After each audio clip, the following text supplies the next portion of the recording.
সাবেক মন্ত্রী হাসানুল হক ইনু শিক্ষার্থীদের কোটা আন্দোলনের বিপক্ষে ছিলেন না। তিনি সরকারি চাকরিতে কোটার বিলোপ চেয়েছিলেন। 17 ফেব্রুয়ারি আদালতে এমন দাবি করেছেন হাসানুল হক ইনুর আইনজীবী। তবে ইনুর আইনজীবীর এই কথা সঠিক নয় বলে আদালতে দাবি করেন আদালতের প্রধান পাবলিক প্রসিকিউটর ওমর ফারুকী।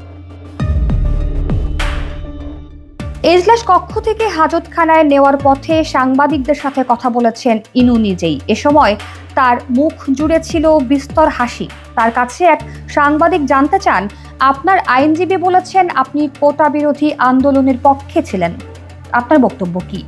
তখন ইনু হাসতে হাসতে বলেন, যেই লাউ সেই কদু। সাংবাদিক পাল্টা প্রশ্ন করেন, আপনি লাউ নাকি কদুর পক্ষে? ইনু আবার হাসতে হাসতে বলেন, আমি লাউ কদু দুটোরই বিপক্ষে। এছাড়াও আদালতের প্রবেশ পথের দিকে হেঁটে যাওয়ার সময় ইনু সাংবাদিকদের উদ্দেশ্যে বলেন, আমার বলার কিছু নেই, শুধু মিথ্যা মামলার ঢেউ চলতেছে এটুকুই বলতে পারি।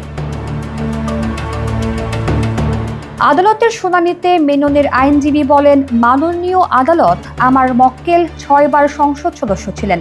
ছাত্র অবস্থা থেকে তিনি রাজনীতির সঙ্গে জড়িত। কোটা বিরোধী আন্দোলনের বিপক্ষে ছিলেন না আমার মক্কেল।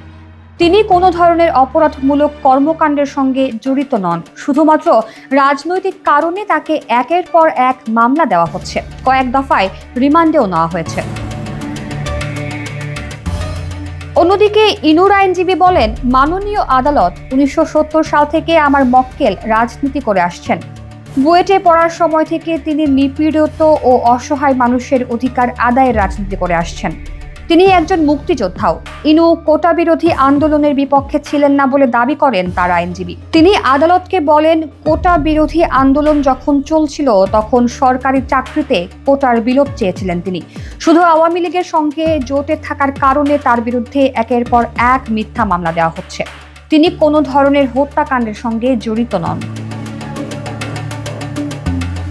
ইনুর আইনজীবীর বক্তব্যের তীব্র বিরোধিতা করেন পিপি ওমর ফারুকী। তিনি বলেন, ইনু 1970 সাল থেকে পরবর্তী রাজনৈতিক কর্মকাণ্ডের পক্ষে সাফাই গিয়েছেন তার আইনজীবী। কিন্তু গত 15 বছরের শেখ হাসিনার শাসনামলে গুম, খুন, ক্রসফায়ার, দিনের ভোট রাতে করার প্রতিটি ঘটনার সঙ্গে এই আসামি জড়িত।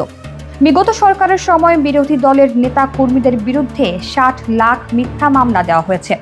উভয় পক্ষের শুনানি নিয়ে আদালত ইনু ও মেননকে এই মামলায় 3 দিন করে রিমান্ডে নিয়ে জিজ্ঞাসাবাদ করার অনুমতি দেন।